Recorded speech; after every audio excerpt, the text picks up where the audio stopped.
4個投資基本概念，令你嘅財富穩步增長。投資唔係有錢人嘅專利，而係每個人都應該學識嘅財富增值工具。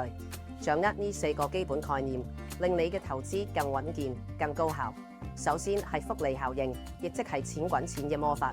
當你嘅投資回報累積入本金後，產生新嘅利息，隨住時間推移，收益會越嚟越驚人。投資越早開始，時間就越能發揮威力，令你嘅財富穩步增長。接住係成本平均法，呢種係降低風險嘅投資策略。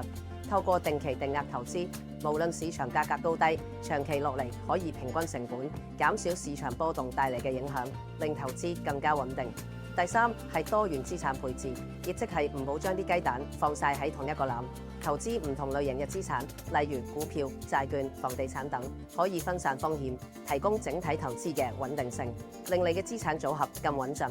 最後係風險與回報嘅關係，高回報通常伴隨高風險。